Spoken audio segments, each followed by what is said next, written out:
warahmatullahi wabarakatuh. Kami dari kelompok 3 izin menyampaikan hasil dari diskusi kami dengan materi yang berjudul Return pada Sekuritas Tunggal. Namun sebelumnya, perkenalkan saya Febriani Staningsih NPM 201331000105. Perkenalkan, nama saya Diki Prasetya Nugraha, NPM 20133100115. Perkenalkan, nama saya Royan Abdullah, NPM 201333100134. Yang pertama, return.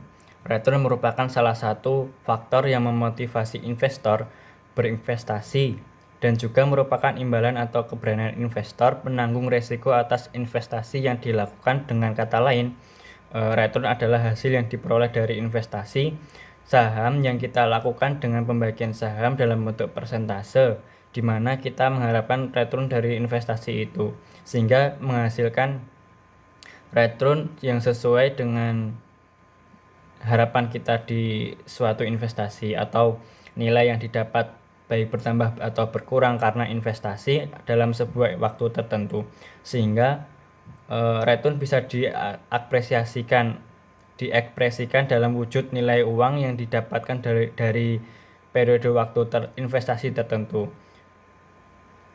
Bisa pula dalam bentuk persentase dan juga diwujudkan dalam wujud imbal hasil bersih setelah mengurangi biaya administrasi, pajak, dan inflasi. Contohnya, bila kita berinvestasi membeli saham di PT AB seharga Rp200 per unit atau per lembar, setahun kemudian saham tersebut dijual seharga Rp250 per lembar, maka return yang didapatkan sebesar 25%. Sebagaimana perhitungannya berikut: 250 dikurangi 200, kita bagikan dengan 200 dikali 100%, hasilnya 25%.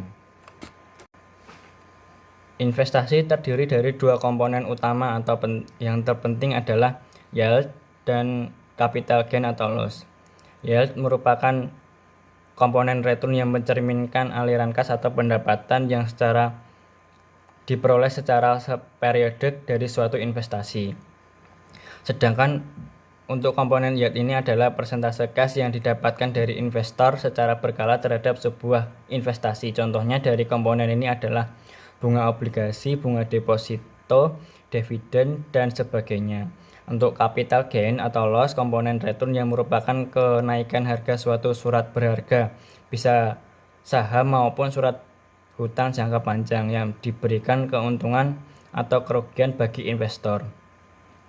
Hal ini hanya berlaku pada saat investor mampu atau berhasil mendapatkan keuntungan atau penambahan nilai investasi jika nilai investasinya menurun atau merugi. Dalam prakteknya, sejumlah instrumen investasi pasti memiliki resiko capital gain atau capital loss. Capital gain bergantung terhadap harga pasar sejumlah instrumen investasi yang dijual belikan di bursa efek. Aktivitas perdagangan instrumen investasi tersebut mempengaruhi harga aset investasi serta berpotensi untuk mengubah nilainya. Sejumlah contoh dari investasi yang mampu memberikan capital gain atau capital loss adalah obligasi dan saham. Untuk selanjutnya, B, jenis-jenis return. Return dibedakan menjadi dua jenis, yaitu return realisasi dan return ekspektasi. Untuk yang pertama, return realisasi atau return aktual merupakan return yang telah terjadi. Return realisasi penting karena digunakan sebagai salah satu pengukur kinerja perusahaan. Return historis ini juga berguna sebagai dasar penentuan return ekspektasi dan resiko di masa mendatang. Yang kedua yaitu return ekspektasi atau expected return atau return harapan, merupakan return yang digunakan untuk mengambil keputusan investasi. Return ini penting dibandingkan dengan return historis karena return ekspektasi merupakan return yang diharapkan dari investasi yang dilakukan. Selanjutnya, saya akan menjelaskan terkait perhitungan mengenai return realisasi atau yang disebut dengan aktual. Return realisasi atau aktual adalah bentuk pengembalian yang sudah terjadi, Return ini bisa dijadikan sebagai dasar penentu return ekspektasi dan juga sebagai potensi risiko yang akan diambil di masa depan. Jenis pengembalian pada investasi ini akan dihitung dengan berdasarkan data pengembalian historis.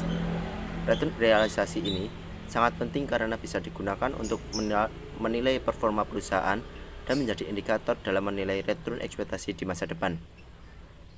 Dalam return realisasi ini dibagi menjadi beberapa perhitungan, diantaranya adalah return total, return relatif, return kumulatif, dan return disesuaikan. Yang pertama adalah return total, merupakan return keseluruhan dari suatu investasi dalam suatu periode tertentu, yaitu yang terdiri dari capital gain atau yang disebut dengan loss dan yield. Yield merupakan komponen return yang mencerminkan aliran kas atau pendapatan yang diperoleh secara periodik dari suatu investasi. Sedangkan capital gain atau loss merupakan komponen return yang merupakan kenaikan harga suatu surat berharga, bisa saham maupun surat hutang jangka panjang, yang bisa memberikan keuntungan maupun kerugian bagi investor. Rumusnya perhitungan tersebut sebagai berikut. Total return sama dengan PT-1 plus DT per PT-1, yang dimana PT merupakan harga saham periode tertentu dan PT-1 merupakan harga saham periode sebelum pengamatan. Yang selanjutnya adalah DT, yang merupakan dividen selama periode pengamatan. Contoh soal return total. Dividen setahun yang dibayarkan adalah sebesar 120. Harga saham bulan kemarin adalah sebesar 1010 dan bulan ini adalah sebesar 1100. Return total bulan ini sebesar jawabannya adalah return sama dengan 1100 min 1010 plus 120 per 12, karena dalam satu tahun terdapat 12 bulan per 1010. Hasilnya adalah 9,9%. Selanjutnya adalah return relatif. Karena kadangkala return total dapat bernilai negatif dan positif, maka pada perhitungan rata-rata geometrik dibutuhkan suatu nilai yang positif, sehingga digunakan return relatif atau yang disebut dengan relative return, yaitu dengan menambahkan nilai 1 terhadap nilai return total. Rumusnya sebagai berikut. Return relatif sama dengan total return plus 1. Yang selanjutnya adalah return kumulatif, yaitu untuk mengetahui total kemakmuran. Indeks kemakmuran kumulatif atau yang disebut dengan Cumulative Wealth Index yang dapat mengukur kumulasi semua return mulai dari kemakmuran awal atau yang disebut dengan KK0. Rumus indeks kemakmuran kumulatif adalah sebagai berikut. IKK sama dengan KK0 kali 1 plus R1 kali 1 plus R2 sampai dengan 1 plus Rn, dengan keterangan IKK merupakan indeks kemakmuran kumulatif mulai dari periode pertama sampai ke N. KK0 merupakan kekayaan awal, biasanya digunakan RP. Rn merupakan return periode ke T mulai dari awal periode sampai ke akhir periode. Yang terakhir adalah return disesuaikan. Return yang nominalnya perlu disesuaikan dengan tingkat inflasi yang ada. Return ini biasanya disebut dengan return real atau nama lainnya adalah real return atau return yang disesuaikan dengan inflasi. Selain itu, diversifikasi internasional semakin dibicarakan karena diversifikasi ini dapat menurunkan tingkat resiko yang sudah tidak dapat diturunkan lagi akibat diversifikasi domestik. Jika investasi dilakukan di luar negeri, return yang diperoleh perlu disesuaikan dengan kurs mata uang yang berlaku. Rumusnya sebagai berikut. RIA sama dengan 1 plus R dibagi 1 plus IF, yang dimana keterangannya adalah RIA merupakan return sesuai inflasi, R merupakan return nominal, dan IF merupakan tingkat inflasi. Mengetahui secara pasti berapa return yang akan kita peroleh dari suatu masa mendatang adalah pekerjaan yang sulit dan mustahil karena ketidakpastian nilainya, sehingga perhitungannya hanya bisa diperkirakan melalui pengestimasian. Estimasi return sendiri yaitu menghitung return harapan atas sekuritas dengan cara mencari nilai rata-rata tertimbang dari semua return yang mungkin terjadi. Investor juga memperhitungkan setiap kemungkinan terwujudnya tingkat return tertentu atau yang lebih dikenal dengan probabilitas kejadian. Sedangkan hasil dari perkiraan return yang akan terjadi dan probabilitasnya disebut dengan distribusi probabilitas. Secara sistematis, formula untuk menghitung return harapan adalah seperti yang tampak di layar, di mana expected return adalah return yang diharapkan dari suatu sekuritas, RI adalah return ke I yang mungkin terjadi, PRI yaitu probabilitas kejadian, dan N adalah banyaknya return yang mungkin terjadi.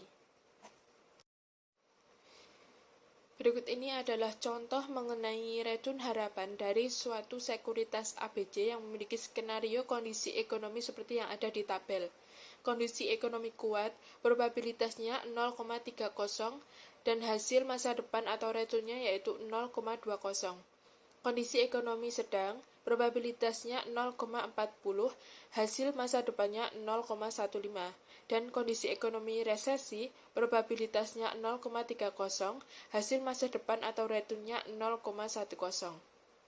Perhitungan return yang diharapkan dari sekuritas ABC tersebut bisa dihitung dengan menggunakan rumus tadi, sehingga expected return adalah return yang dikalikan dengan probabilitasnya, masing-masing dikalikan, sehingga didapat 0,30 dikali 0,20 ditambah 0,40 dikali 0,15 ditambah 0,30 kali 0,10 sama dengan 0,15, sehingga hasil dari return yang diharapkan suatu sekuritas ABC adalah 0,15 atau 15%.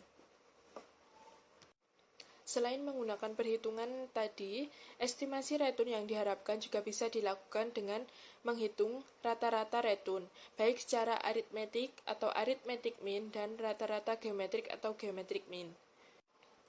Rata-rata aritmetik atau arithmetic mean adalah metode perhitungan statistik yang biasa dipakai untuk menghitung rata-rata dan biasanya diberi simbol X bar. Sehingga secara sistematis, rumus arithmetic mean adalah X bar sama dengan sigma X bar dibagi dengan X, di mana sigma X adalah penjumlahan nilai return selama satu periode dan N adalah total jumlah periode. Dan yang kedua yaitu rata-rata geometrik atau geometric mean. Geometric mean adalah metode yang bisa menggambarkan secara lebih akurat nilai rata-rata yang sebenarnya dari suatu distribusi return selama satu periode tertentu.